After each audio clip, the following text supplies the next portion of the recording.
Good morning, councillors, and welcome to the Planning and Development Committee meeting for August 2023. The meeting is open to the public and will also be live streamed. I'd like to thank all of you in the room today and acknowledge everyone watching via council social media channels. I'd like to acknowledge the Mayor, Portfolio Leader, Councillor Carl, councillors, Acting CEO, General Manager of Planning and Development Group. I acknowledge the Aboriginal parties whose songlines traverse these lands we meet on today, the Western Waka Waka, Guybil and Jarawar peoples, and pay our respects to their elders past, present and emerging, for they hold the knowledge, the rich traditions and bold ambitions of Australia's first peoples. Item number 2 is attendance, including apologies, leave of absence, declarations, conflict of interest. We have no apologies, there are no leave of absences, and I believe there's no declarable conflicts of interests. So with that, we move on to item number 3, which is the Regional Development Statistics Report for June 2023. Dr. Nicola is going to take us through that. Thank you, Doctor. Good morning and thank you, councillors. I'm happy to take the report as read, and I have a couple of my council officers here today in the event that you'd like to ask some more detailed questions about the report. Thank you. Any questions for the GM? Councillor Shines putting on his microphone. Yeah, and thanks, Chair, and thanks, GM. No, just wondering if you could give us an update on the Station Street Brisbane Housing Company project, please. Thank you very much, councillor. So my understanding at the latest is that they have, it is now progressing very well. They have secured their traffic management plans, and I'm not yet sure, it will be in the CEO's domain in terms of signing and continuing to progress that. But my understanding is that any issues that they may have faced have now been rectified. That's good news. Thank you. Any further questions, Councillor Shine? No, just following on from that, that was the stumbling block. That was the stumbling block till now. So in the normal course, you would expect no further impediments from at least that council has anything to do with. Thank you. And look, it will just be a matter now for things like the soil testing to come back positively in favour of the development. But certainly in terms of any impediments that they may have faced, whether it's traffic management plans, etc., those matters have now been resolved. Just another question, if I might. If you go to page 19 of Law Books, under the new temporary incentive policy applications, and I think it's the third one there, 22/1787, and refers to short-term accommodation. Is that Airbnb? And just explain why we give an incentive, if it is Airbnb or whatever it is, why do we give an incentive discount for that type of development?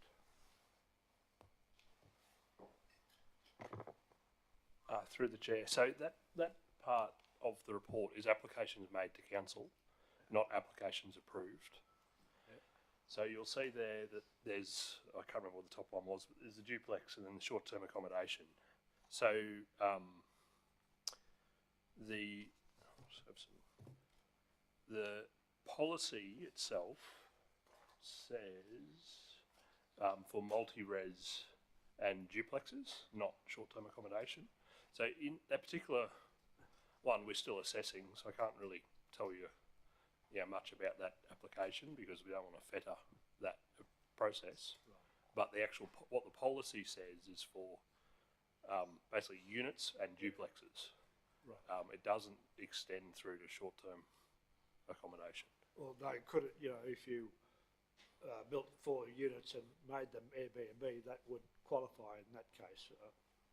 Yes, I see what you're saying. So if you built them as long-term residential, applied for the policy, and then later on at a later date decide to do Airbnbs, then I'd have to check on the planning approval side of it. They might need a Yeah. approval for that, but then they would already have the discount, as you say.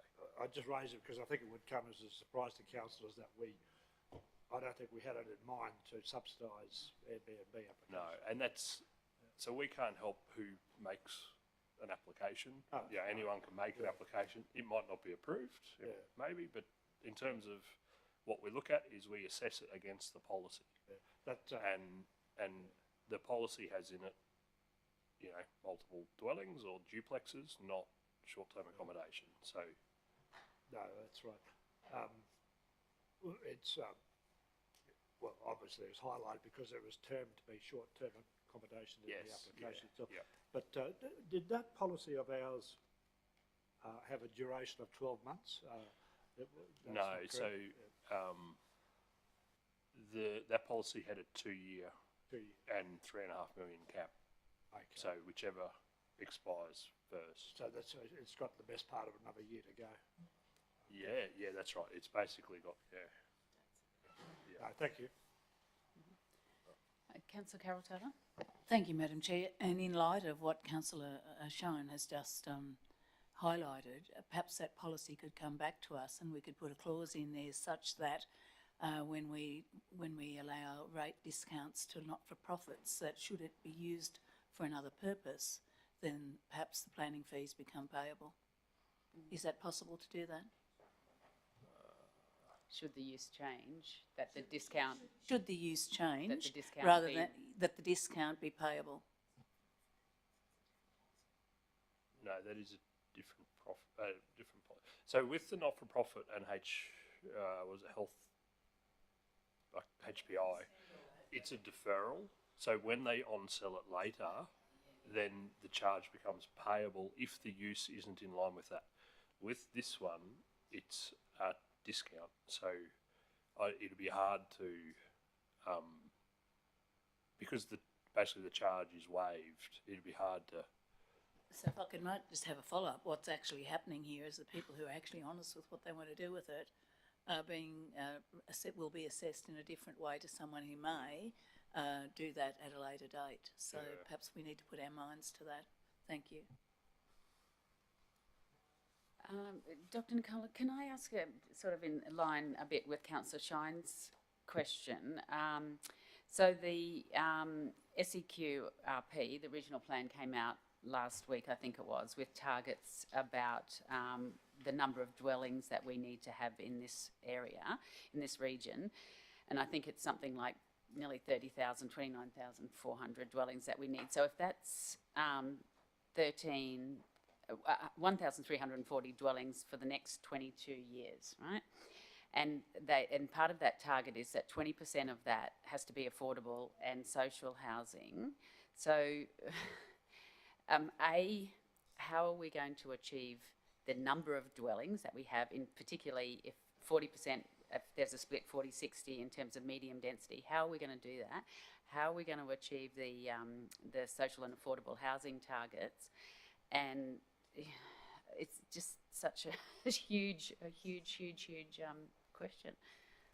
Thank you very much, Chair. I've got Carrie Musgrove here, who's taken the team through the South East Queensland regional plan, who would be able to comment, but certainly the targets are very challenging.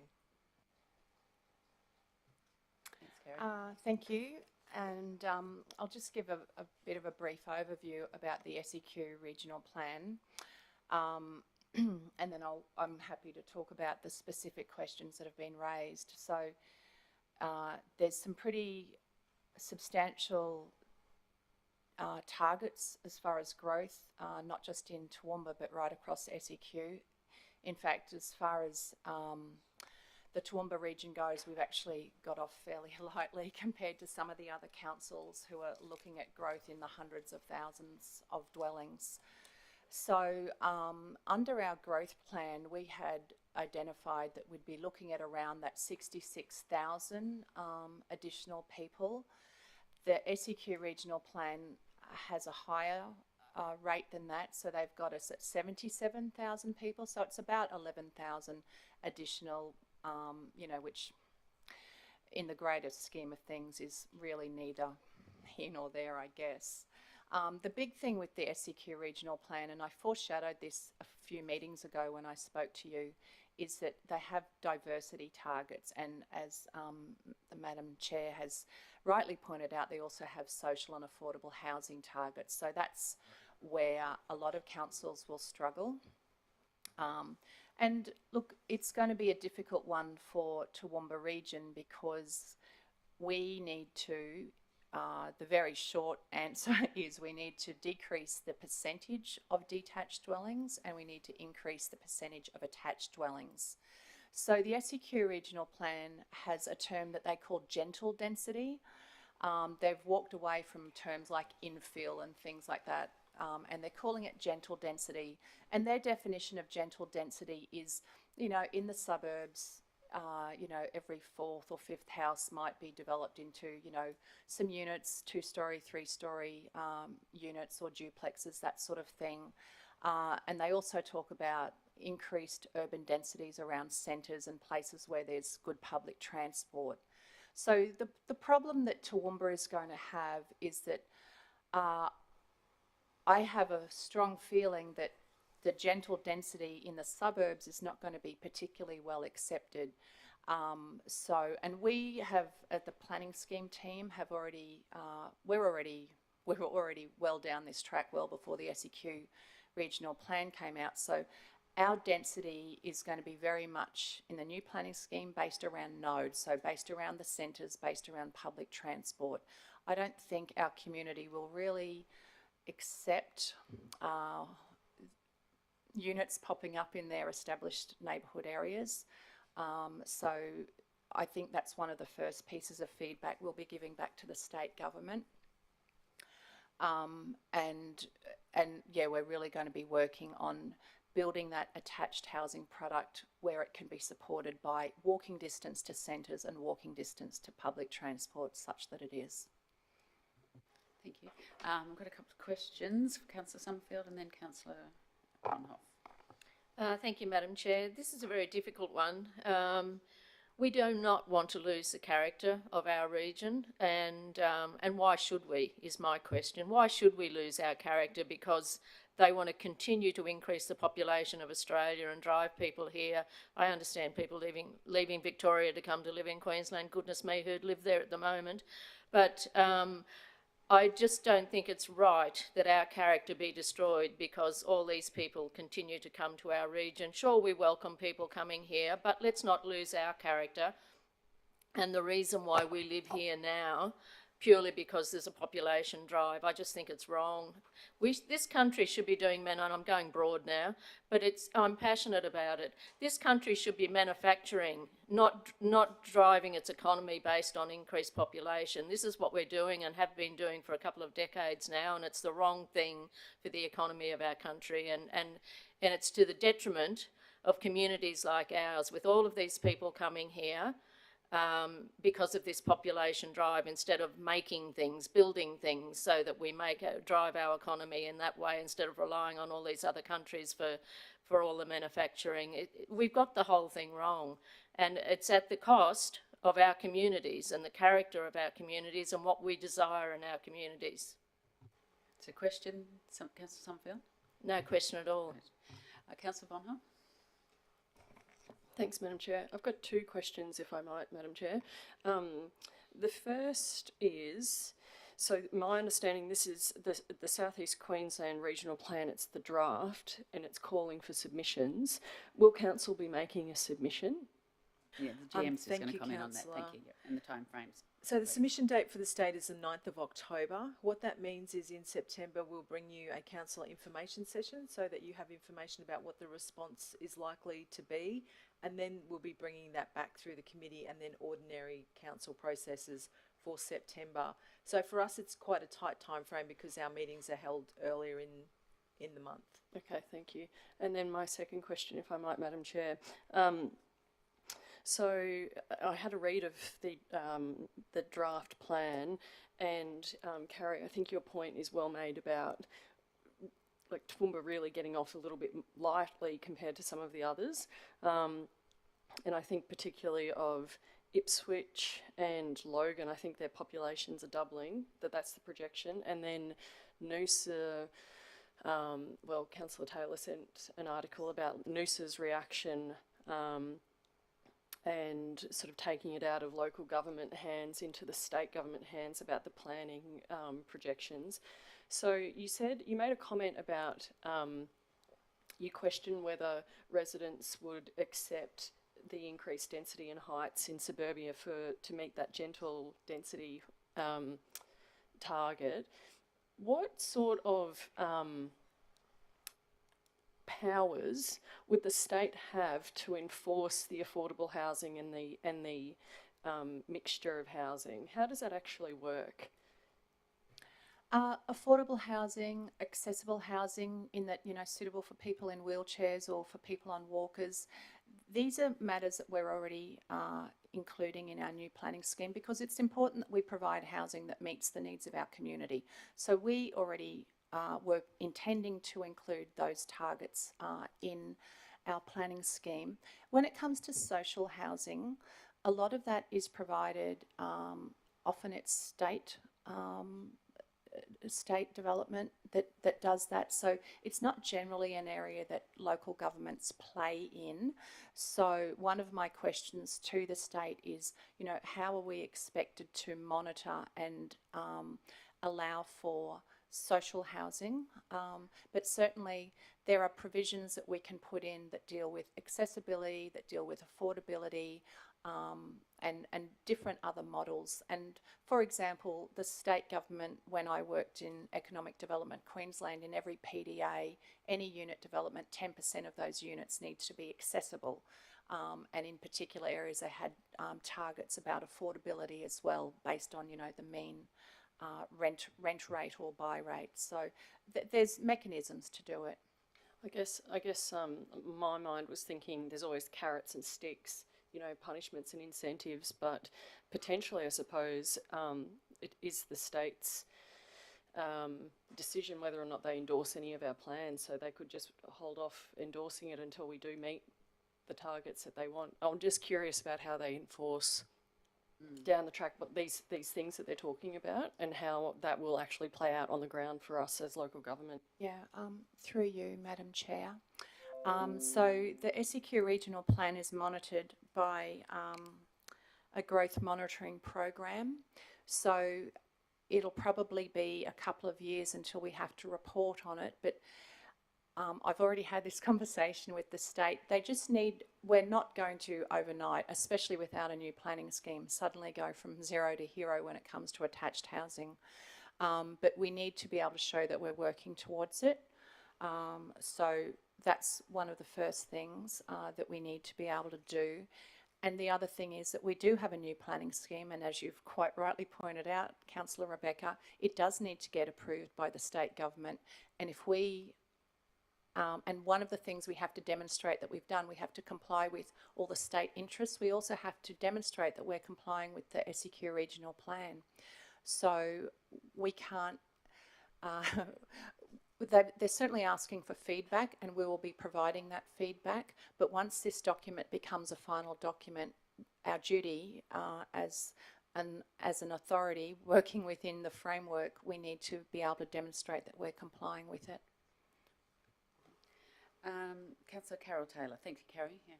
Thank you, Madam Chair. Please bear with me. Council some years ago had an incentive for units, and we marked it for incentivisation by good design and generation of natural power and light and all those things for many reasons, mostly political. Some of those failed, but the reason.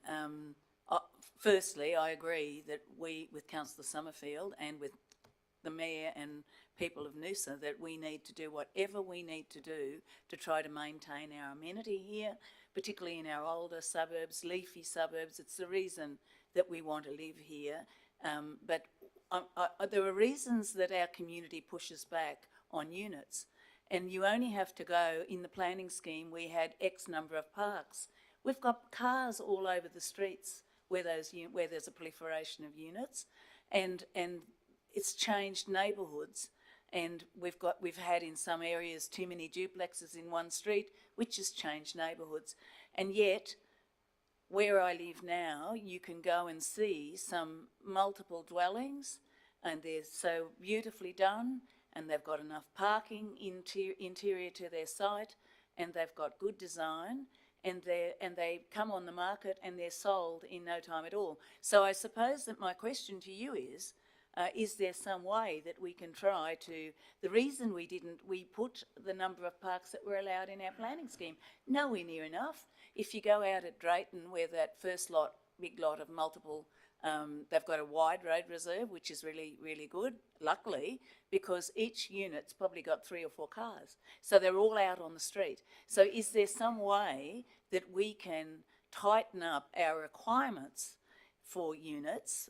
I see the need. We're going to have to put them in some places, but we need to consider and put our minds to, and it's a big task, how we can fulfil the requirements that are on us whilst maintaining the amenity of our city and the green lungs of our city, and also then not having cars all over the street that absolutely affect children out on the street and you know, where other people, how people live their lives. So I don't know if it's possible, but I think if we could find ways to do that, I think you would find that our community would be far more accepting of attached dwellings. And I think the issues that have risen from some of the ones that we've had have strengthened the resolve against them. So I think we need to work with that in some way to address the issues that have been thrown up by that. Thanks. I think it's a good question, Councillor, and I was going to ask Carrie to comment. I mean,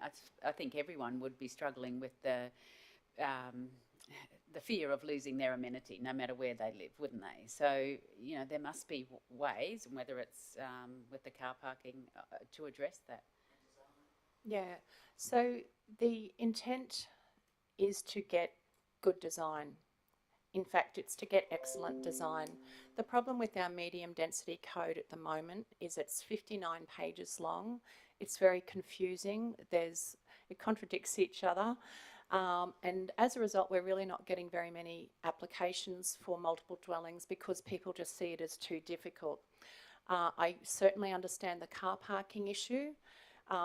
The idea and the theory behind it, and I know the theories sometimes don't always work out in practice, but if people can be living in a unit that's walking distance to centres or to schools or to work, or they're near a public transport stop, there's less reliance on cars. So look, the problem with parking, the other thing is that I have a report sitting on my desk which basically says that it's unfeasible, it's not economically feasible to build units in Toowoomba, and it's for a range of things. It's the requirements in our code, it's the price of land, it's construction costs. There's a whole range of things, but we're not going to get any units because at the moment it's just not feasible to do it. So we need to come up with a way where we can encourage units, but encourage good units. We really want good design, and that's absolutely paramount. It's not enough to say, you know, oh, well, we want a relaxation for this and this because we've given you a good design. The good design is the very first thing, and then if they want relaxations for other things, they need to be able to demonstrate that they've gone over and above on, you know, whether it's the size of balconies or private open space or whatever it is. So good design is paramount. Thanks, Carrie. Councillor Carr? Thanks, Chair. Carrie, one of the key things I think will be a focus on accessibility. You mentioned about nodal development. You know, I think as that plays out, I'll be interested to see where we go with accessibility. It's not just about physical structure.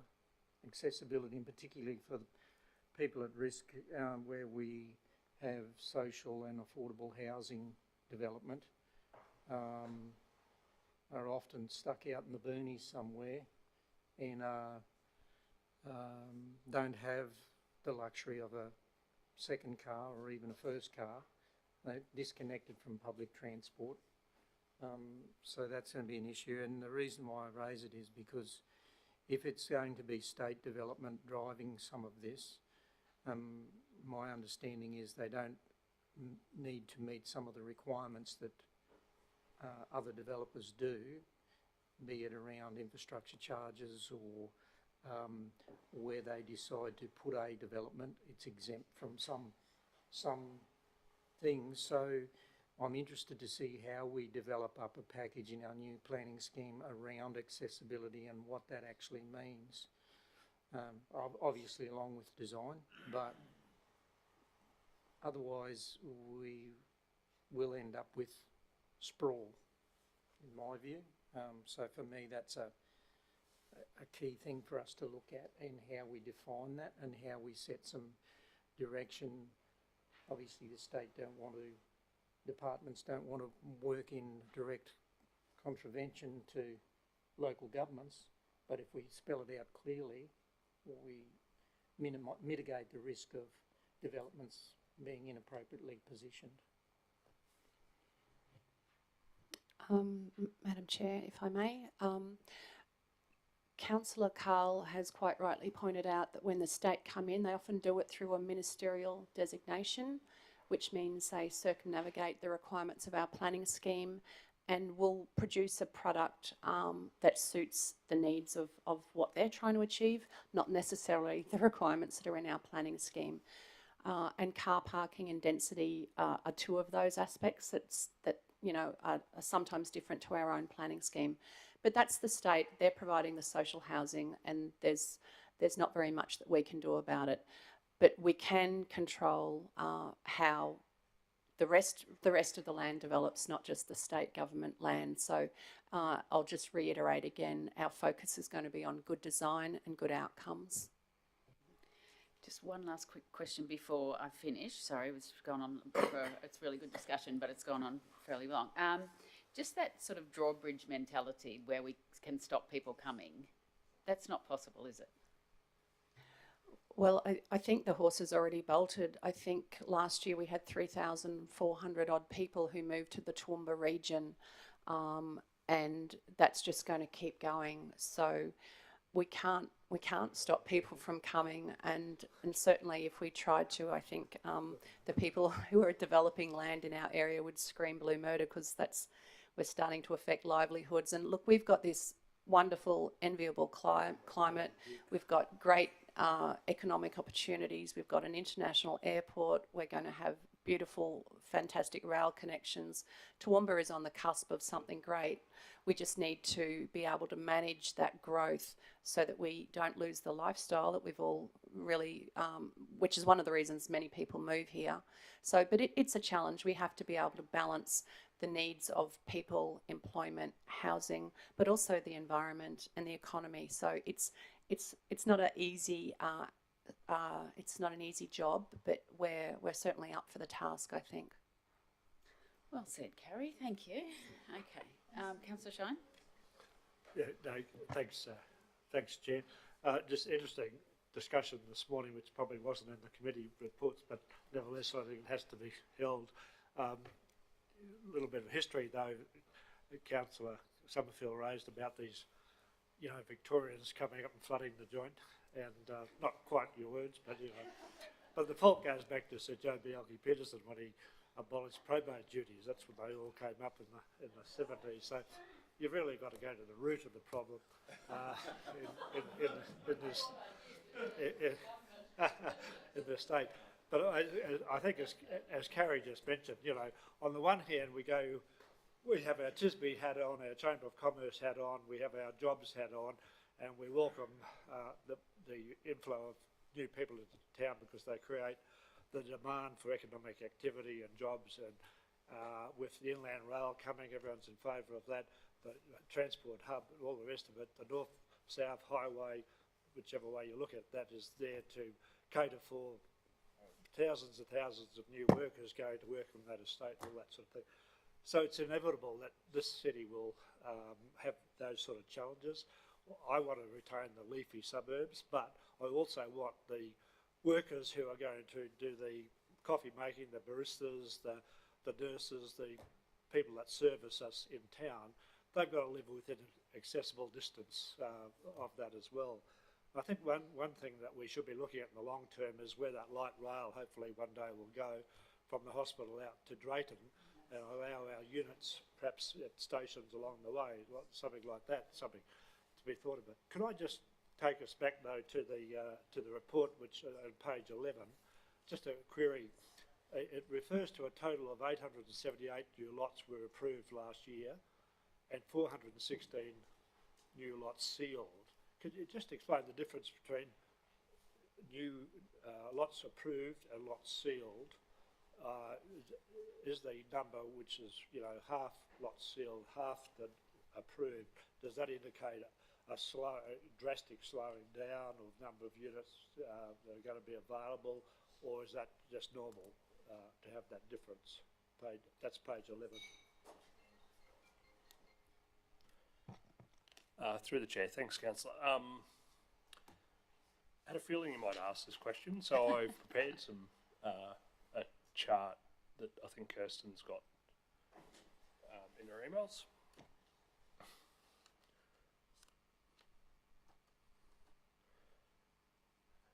Okay, so up on the screen, so this is, I think it's since 2009 through to the current day. So the RAL approvals is, what it is. It's when they've submitted a development application, council's approved it, and that's the, I don't know, reddy pink line.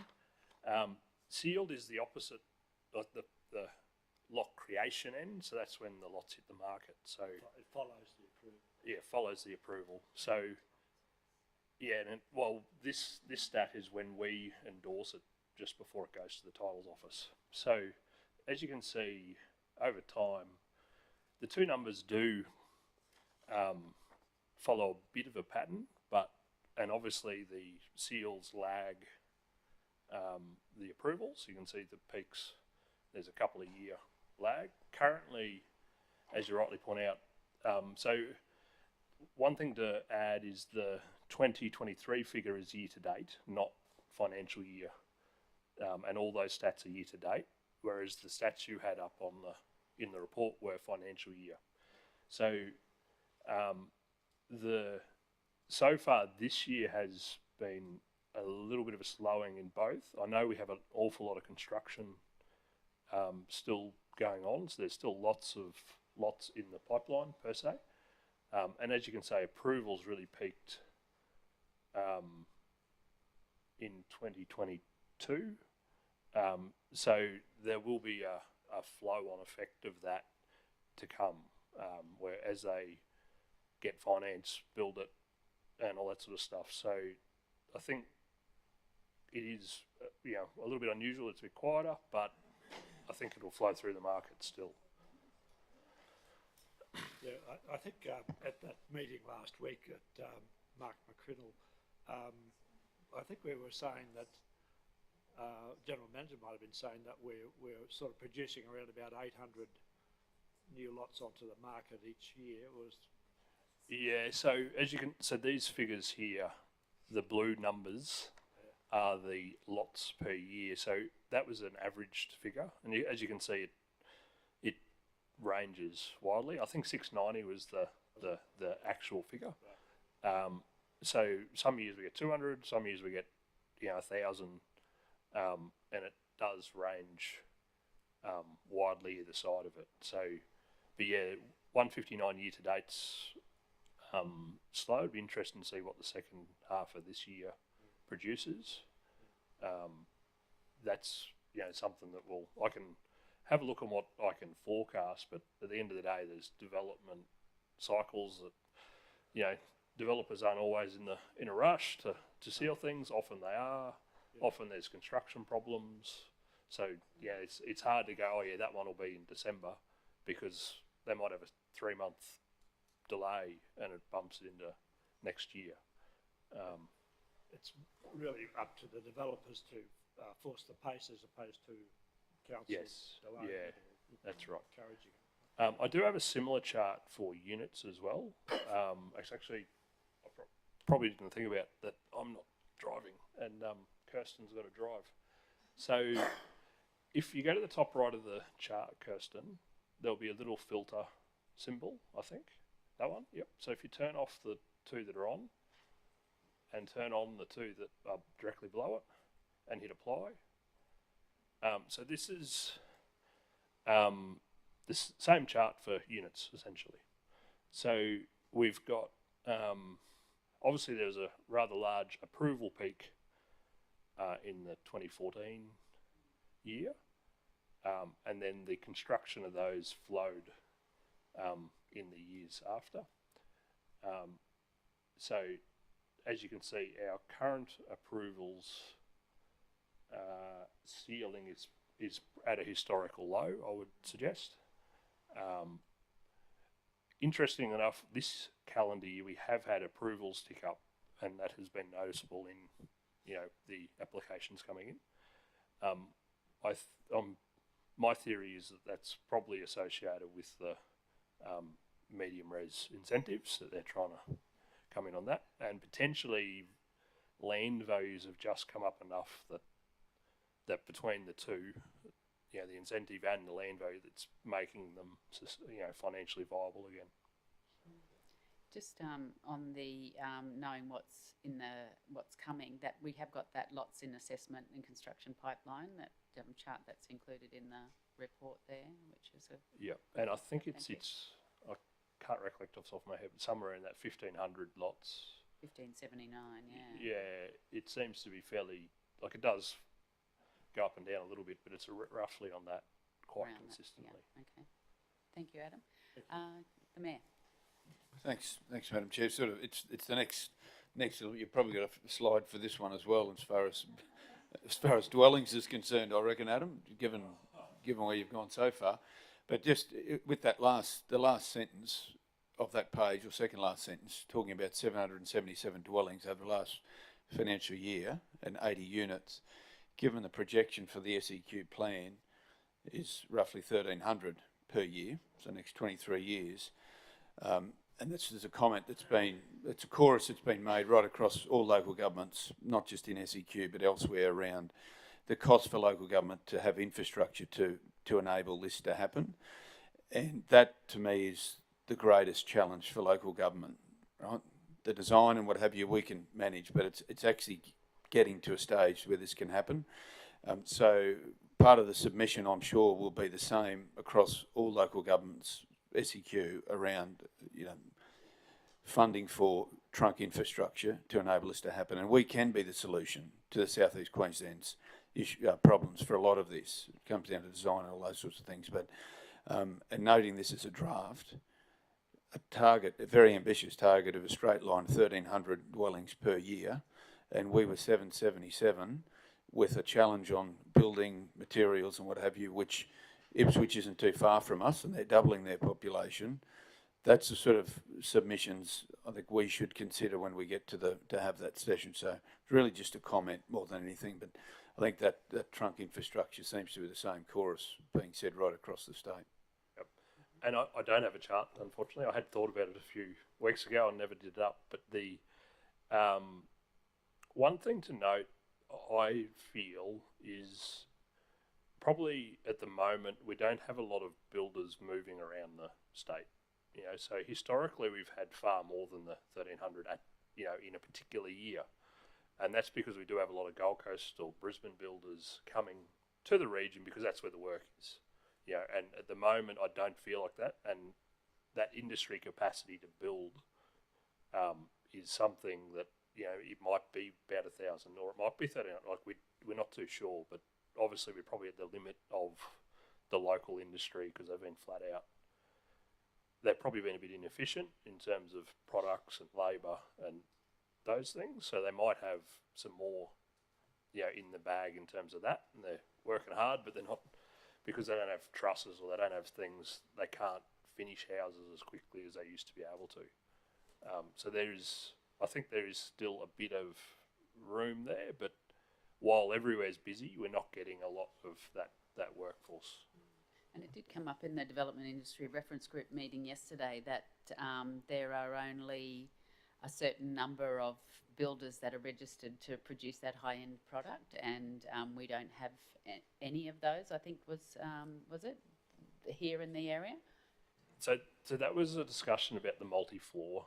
So we do have builders that can do, I guess, that medium to high rise, and we have that quite a number of builders that can do single floor and 2 floors. But the bit in between, we don't have builders in the region that can do those 3 to 5, story buildings. Yeah. So obviously we've got people like Hutchies and McNabs and all that can do the taller ones, but not the ones that are smaller. Interesting, isn't it? Okay, Carrie, did you want to make a comment?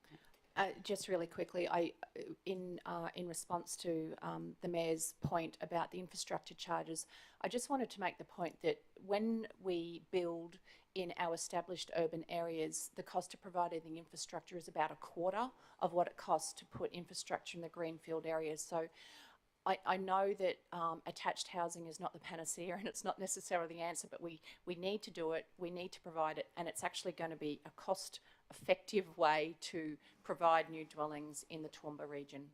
That's all I wanted to say. Thanks, Carrie. Councillor McMahon. Chair, my question was exactly the same as the Mayor, so perhaps if I take it as a comment, I also crunched the numbers on 29,400 new homes by 2046, it's 1,300 a year. McCrindle said 11,000 by 2032, which is 12 to 1,300 a year, and we're sitting at 800 or 900. So we need to up our game by 400 or so a year. I was also going to question, and I appreciate your answer, so I won't re-ask it, if that were possible, less on infrastructure, and builders, and the average punter my age says there's just no blocks of land, and if you got one, you just can't find anyone to build your house.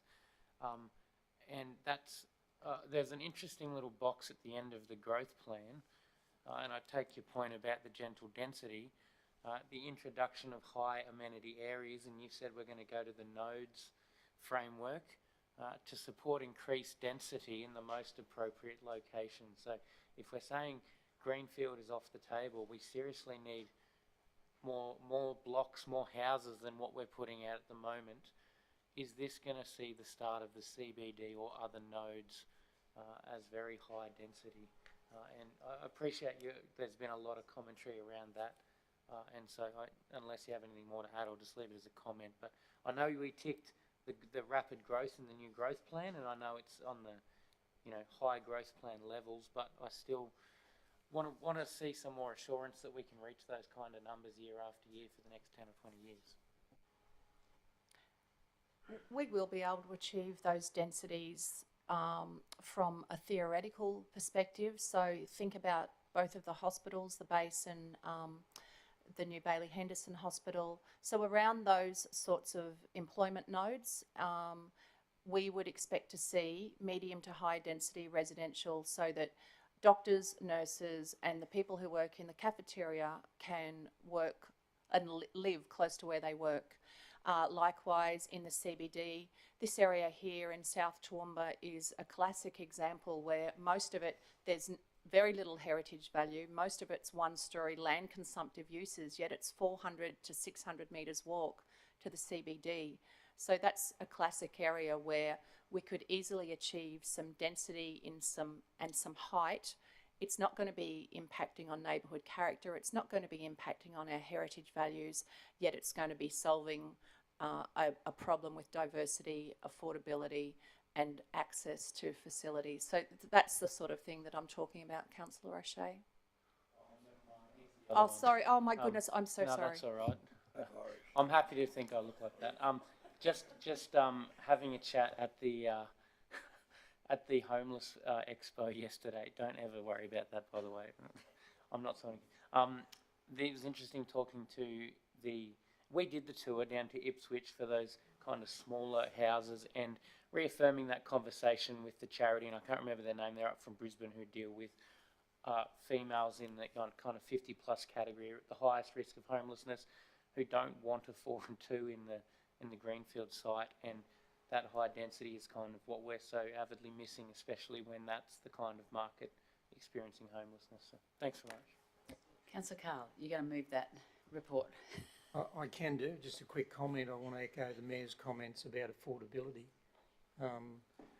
It's fine to say we need to up our game and meet the targets, but the challenge will be affordability, and when we're paying developers for trunk infrastructure offsets, and those bills are phenomenal, there's one of two things, or a number of things we need to look at.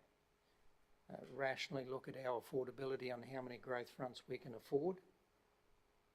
Advocate, as the Mayor suggested, for assistance around these sorts of costs of providing infrastructure to meet the state's targets.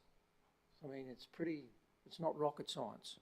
We actually, you poke the balloon here, it bulges on the other side there. We have to be pretty pragmatic about our approach in the future. So I just want to echo the Mayor's comments around advocacy for that, and also we will be asked to get our house in order and how we prioritise our growth fronts if we're going to go cap in hand to the state.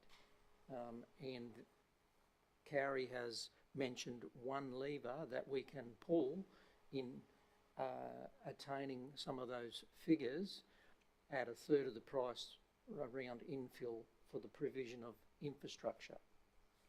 I'm happy to move the report, Madam Chair. Thank you, Councillor Carl. I have a seconder for that the report of the General Manager Planning and Development Group on the regional development statistics for June 23 be noted by Council. Councillor Melissa Taylor, all those in favour? It's carried. Thank you everyone for the discussion. Oh, concluded the meeting, yeah. Planning and Development meeting concluded.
Right, good morning everybody and welcome to the Water and Waste Committee meeting for August 2023.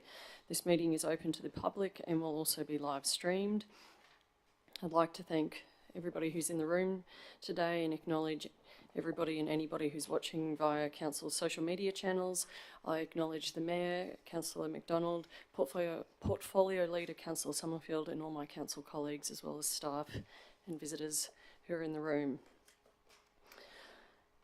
I'll acknowledge the Aboriginal parties whose songlines traverse these lands we meet on today, the Western Waka Waka, Guyabal and Jarowair peoples, and pay respects to their elders past, present and emerging. Item number 2 on the agenda is the attendance, including apologies, leave of absence and declarations of conflict of interest. We've got no apologies, no leaves of absence to note, no declarable COIs, but if any come up as we're discussing it, could you just let us know? We'll move on to item number 3. We've only got one item on the agenda. It's the Platts Zone Water Supply Study. And I believe Toby's going to take us through it. Thanks very much, Toby. Thank you, Madam Chair. Good morning, councillors. So this report is to present the findings of the Platts Zone Water Supply Study.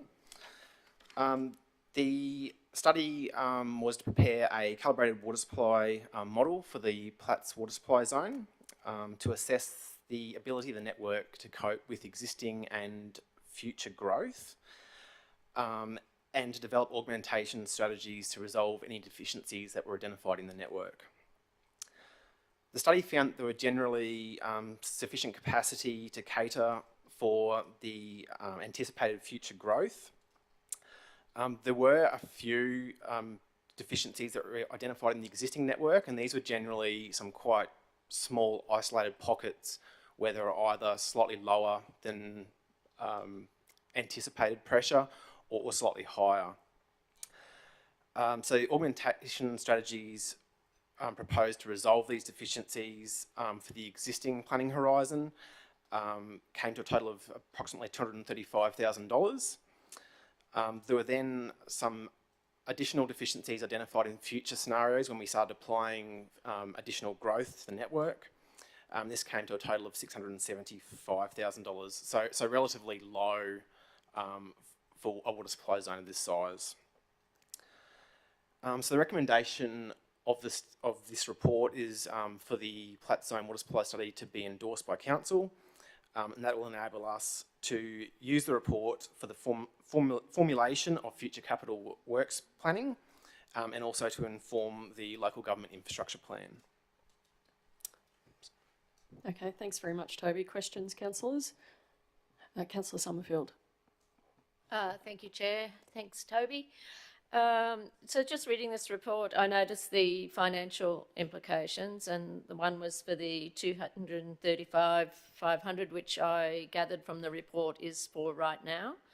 But I did wonder the $675,000 when that would be required to do. I think it's important that this report reflect the potential of when these two lots of funding need to be expended for our capital works to ensure that we've got funding in our budgets for those. So it would be great to have in the report, and it may be in there and I didn't see it, when that money would have to be spent, what financial years. Thanks.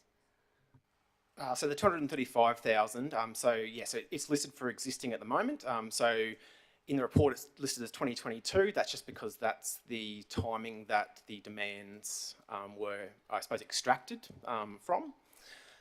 So in terms of the timing of that work, that depends on prioritisation in the capital works plan. So they're not necessarily failing, so to speak. So like a high pressure, for example, might be a lower priority than a low pressure. So it's a matter of just prioritising that. So, but that would be expected over the next few years.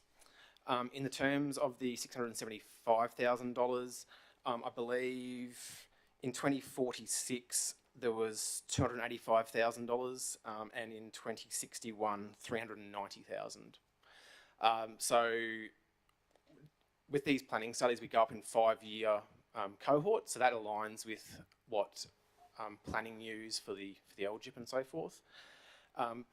Beyond 2046, we then do a big jump to sort of look at infrastructure sizing. So rather than 5 years where we don't get a whole lot of difference between planning horizons, we do a big jump. And the reason why we don't look in between is because this study will be reviewed before then anyway. So we'll be able to further refine that timing as we sort of get closer to that time frame. Thanks for that, Toby. So I just wondered, do you have a process in place to ensure that that is locked in somewhere in a diary for a future staff member? You know, there is a process in place to ensure that that's now, because it is 246 and 261, I've just found that. I just wonder what, you do have a process to make sure that that actually occurs? Yeah, absolutely. So we look at, I suppose, a prioritisation of undertaking these studies. So looking at things like the amount of growth that we're expecting in a certain water supply or sewerage catchment area, but also what sort of expenditure we're looking at in that period of time. So if we're looking at a whole lot of money needing to be spent in a particular time, in say 20 years' time, then we'd be wanting to make sure that we review that before that time frame. So we have a bit of a process. We're also going through a prioritisation assessment for our planning studies at the moment, and we're just sort of in the process of finalising that, whereby we're bringing in, I suppose, some more data to, so things like growth rates, capital expenditure, condition of our planning reports and our models, to give us a prioritisation list of what are the most critical reports that we need to go back and review, just to make sure that they're done in a time frame that can feed into the capital works program before that money comes up needing to be spent. Okay, so in 2046, when none of us that are in the room today comes around, there'll be some sort of something in play to make sure that that's addressed. Thanks. Yep, absolutely. Thanks, Councillor Summerfield. Councillor Shine. No, thanks, thanks, Chair. I was just wondering, when you looking at the maps, it may be that the map of the area that's involved here with the Platts designation doesn't cover what we've had lectures on from our planning people about what the future holds for Drayton. I just thought it was more expansive than the maps that are shown here. It might be a different area again. What I'm getting at is that I just thought the amount of 600,000 is pretty cheap compared with what we've been used to seeing with infrastructure up at Highfields Clyton way of recent times, I think. And I was just wondering whether it's taken into account. You refer on page 51 to the Council's Strategic Planning and Economic Development Branch, SPED. And I take it that's the entity that gave us the information about what the hopes are for Drayton's expansion. Is this what we've been presented with today to cater for that, or is that just part of the story for the future? So the study was undertaken before the growth plan had been adopted and before we got hold of the growth model data. So the growth model we actually only received Monday last week. So that's obviously been an ongoing process for quite some time, and we've been working quite closely with strategic planning over the course of undertaking this study to make sure that we try to get the growth rates to align as closely as possible with what the outcomes of that growth model are going to be. Since writing this committee paper, we've actually done a bit of an assessment with the data that came through last week, and it's actually a very close correlation. So the amount of additional people that we're looking at having in that, I suppose, particularly the Drayton area, because that's the area where the most of the growth is proposed to occur, between now and particularly 2036 is almost person for person match. So it's actually really, really good. And then beyond that, the planning study actually has a higher growth rate. So I suppose that comes back to Councillor Summerfield's question before, in terms of the timing of these augmentations, that we do regular reviews, because growth rates do change and they're only projections, so it's only a best guess at this particular point in time, and that's why we do need to keep reviewing these studies to make sure that if growth was to be higher or lower than what was projected, that we can shift that expenditure to suit and make sure that it's done at an appropriate time.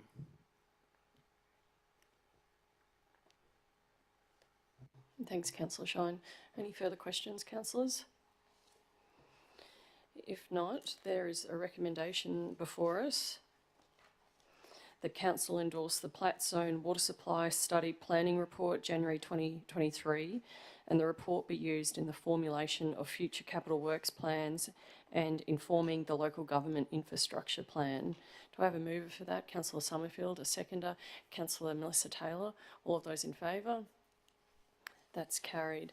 Thank you, Toby. Thank you, Jake. Thank you, General Manager Damien. That concludes today's meeting, 9:58 a.m. Thank you.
Okay. Good morning, councillors. Welcome and to the infrastructure meeting for Toowoomba Regional Council for August.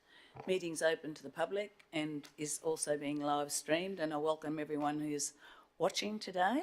I'd like to thank all of those in the room, including recognising the Mayor, Deputy Mayor, councillors, General Manager Mike Brady, Acting CEO Nick Hauser, and also recognising our portfolio lead, Councillor Melissa Taylor. I'd also acknowledge the Aboriginal parties whose songlines traverse the lands we meet on today, the Western Waka Waka, the Guyabal and the Jadawa people, and the Bigambul people who hold land rights to the west of our Toowoomba Regional Council area. And I pay my respects to their elders past, present and emerging, for they hold the knowledge, the rich traditions and the bold ambitions of Australia's First Peoples. Attendance, including apologies. We have no apologies and everyone's in attendance. And of course, leave is only available through ordinary meetings or special meetings. We have no declarable conflicts of interest, none advised. So if there is something that comes up, please just inform us. As this meeting will be closed, I guess we will move into a closed session. So I'll ask, Councillor James has moved, we move in, the Mayor has seconded. Those in favour? It's carried. Thank you.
recommendation.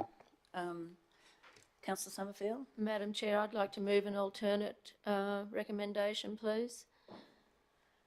That council partially refund a portion of the fees paid in accordance with the 23-24 fees and charges register and provide a refund of $7,035 to the applicant, and that the policy be reviewed at a future workshop.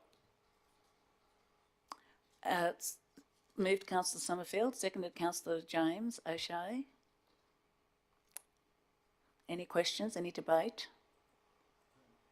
We can't really debate it, I guess. Mr General Manager, you had a question, you had a comment? I think need to put reasons in for the decision. No. Madam Chair, we can't debate and we can't talk about it. We can't have anyone else talk about it either. Well, this has come back for 2 reviews, so this is coming back to council. So I'm not sure. I would ask the CEO for a remark on that, because if we go against an officer's recommendation, there is a need for comment. We will need a reason, and I think that should be reasonably straightforward to provide. I'm happy to give that. That council needs to be fair and reasonable in its decision making, and that the policy didn't necessarily allow for that reasonability.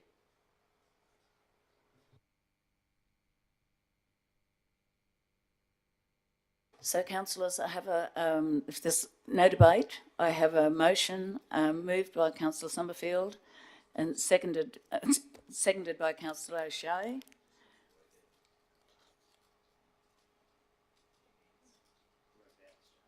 Where? Sorry, just reasonable in its decision. So that council partially refund a portion of the fees paid in accordance with the 23-24 fees and charges register, and provide a refund of $7,035 to the applicant, and that the policy be reviewed at a future workshop. Councillors, I'm not sure about the policy. It's the fees and charges that fall out of the policy, and they are reviewed annually. So I'm not sure that the policy is the issue here. The fees and charges have already been adjusted for this particular current financial year. So would you like to still have the policy there, Councillor Summerfield? I seek guidance from the General Manager about whether it is the policy or the fees and charges, please. Yeah, there's no, what do we call it? It's the fee. These are our fees and charges, and it's the premise is these costs are brought forward through under our fees and charges policy. All right, so thank you. It is that prior to the next fees and charges. So that that this is taken into consideration in the following year's fees and charges register. Yeah. Yes, I think that's more appropriate.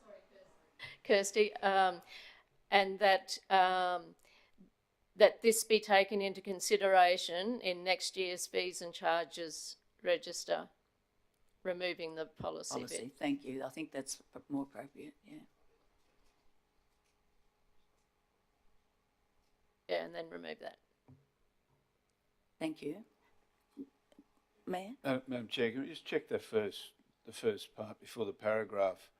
We're sort of saying the same things twice. Maybe Yes, it just we says are, yes. the council partially refund fees paid rather than a portion of the... Yes. Yeah, well, it's partially, that's right. So we've mentioned it's a double whammy. Partially refund fees. So which one would we take? Yeah. Partially refund fees paid. So it's your motion, Councillor Summerfield, but would we say that council refund a portion of fees paid? Paid in accordance, yeah. With the taken out? And provide a refund to the applicant, and this be taken into consideration. In front of fees, take the THE out. And that, yeah. no, the 23-24 are already in place. It's the 24-25. We've got to change. We've got to consider this, and it shouldn't be that this. It should be something else. It should be and that. And see, this is why we should have been sorting this out before, but anyway, and that consider, not that this scenario, but that Councillor Summerfield, this it was. issue be if I could- taken. If I could comment there, it was taken into account, which is why these fees and charges are different to what they were the previous financial year. So it has been taken into account, and the general manager suggested that we have an information session so we're all on board with understanding where we are prior to the next fees and charges being set. I'd like to leave Which that would, which how it would is. actually be input, the information session would be input into that. Okay, we have a mover and a seconder there. There's no debate. Those in favour? Those against? It's carried, thank you. That ends the infrastructure committee meeting for August. I think we're finished for the day, are we? Thank you. Oh, we've got information sessions, but that finishes the committee meetings for today. Thank you, everybody. Thank you, councillors. Thank you, Brendan, down there, and thank you, Kirsten, and everyone present. Thanks.